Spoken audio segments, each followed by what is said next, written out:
नमस्कार, आप देख रहे हैं आपका अपना चैनल KK7 न्यूज। और आज हम बात करने वाले हैं देश के सबसे दिलचस्प और हाई वोल्टेज राजनीतिक जंग की, पश्चिमी बंगाल चुनाव 2026। यह सिर्फ एक चुनाव नहीं बल्कि यह एक ऐसी लड़ाई है जहां एक तरफ ममता बनर्जी का मजबूत किला और दूसरी तरफ भाजपा की आक्रामक रणनीति। सवाल बड़ा है, क्या ममता बनर्जी सत्ता का चौका लगाएंगी या भाजपा इतिहास रचने जा रही है। दोस्तों, इस वीडियो में हम आपको सिर्फ खबर नहीं देंगे बल्कि एक एक पहलू का गहराई से विश्लेषण करेंगे, न्यूज एनालिसिस करेंगे। रणनीति क्या है, जमीन पर माहौल कैसा है, कौन सा वोट बैंक किस ओर झुक रहा है और आखिर वो कौन सा फैक्टर है जो इस चुनाव का रिजल्ट तय करेगा। यह वीडियो लंबा जरूर है, लेकिन अगर आप राजनीति को समझते हैं तो इसे अंत तक जरूर देखें, क्योंकि हर मिनट में आपको कुछ नया और अहम मिलने वाला है।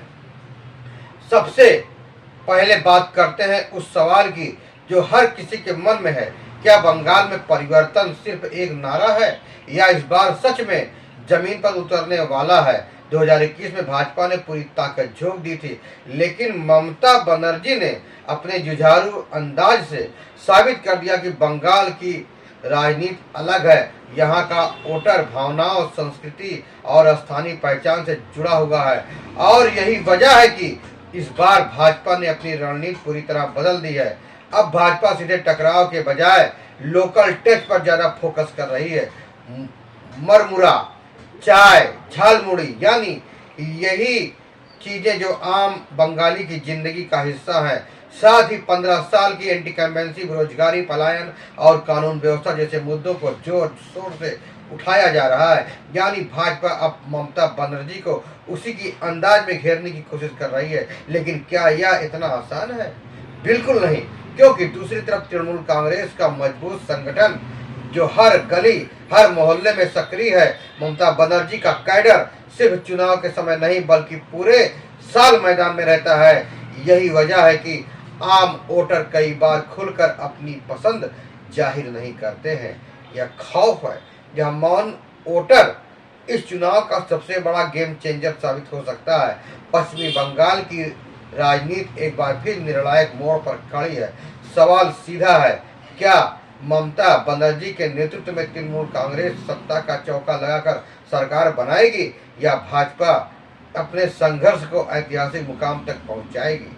यह चुनाव सिर्फ सत्ता का संघर्ष नहीं बल्कि एक परिवर्तन बनाम पकड़ की लड़ाई बन चुकी है, जहां हर चरण यह तय कर रहा है कि बदलाव नारा है या जमीनी हकीकत।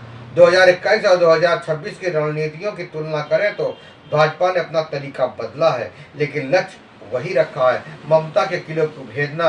पिछली बार जहां आक्रामक ध्रुवीकरण और सीधी टक्कर थी, वहीं इस बार भाजपा सांस्कृतिक और सामाजिक समीकरणों को साधने में जुटी हुई है। बंगाल के मतदाता का मानस उत्तर भारत से अलग है। पश्चिमी बंगाल में जय श्री राम से ज्यादा जय मां काली और जय मां दुर्गा की गूंज असर डालती है। भाजपा अभी संस्कृत ताने बाने को समझते हुए स्थानीय प्रतीकों और मुद्दों के जरिए अपनी मजबूत पकड़ करने की कोशिश कर रही है। दूसरी तरफ तृणमूल कांग्रेस अपनी संगठनात्मक ताकत के दम पर मैदान में है। ममता बनर्जी का कैडर नेटवर्क बंगाल की राजनीति में सबसे मजबूत माना जाता है, जो हर गली हर मोहल्ले में सक्रिय भी रहता है।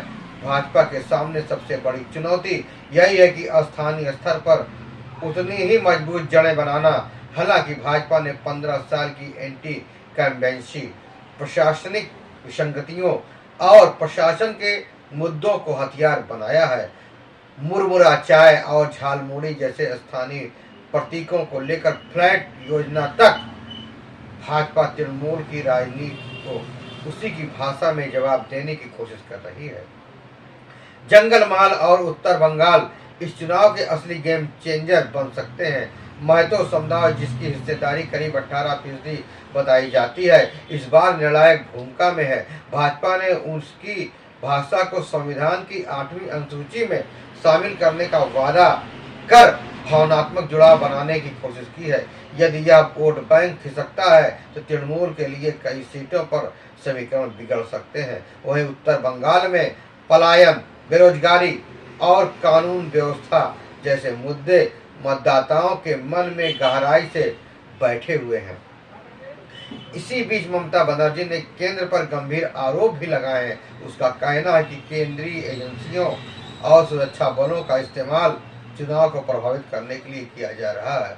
उन्होंने सवाल किया कि पश्चिमी बंगाल में चुनाव हो रहा है या युद्ध हो रहा है। दूसरी ओर अमित शाह ने पलटवार करते हुए तृणमूल कांग्रेस के कार्यकर्ता लोगों को डरा धमका रहे हैं। चुनाव के बाद उन्हें जवाब दिया जाएगा। यह बयानबाजी बताती है कि राजनीतिक तापमान अपने चरम पर है। चुनाव का एक अहम पहलू मौन मतदाता भी है।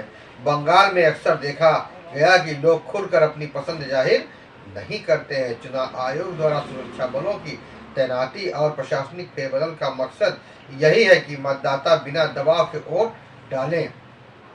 असली मुद्दा इसी बात पर निर्भर करेगा कि मतदान के दिन कौन सी ताकत भारी पड़ती है, तृणमूल की संगठनात्मक क्षमता या भाजपा की बदलाव की लहर।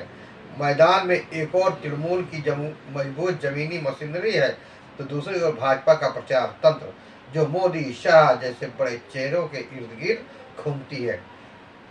रैलियों में उमड़ती भीड़ को वोट में बदलना ही भाजपा की सबसे बड़ी परीक्षा होगी।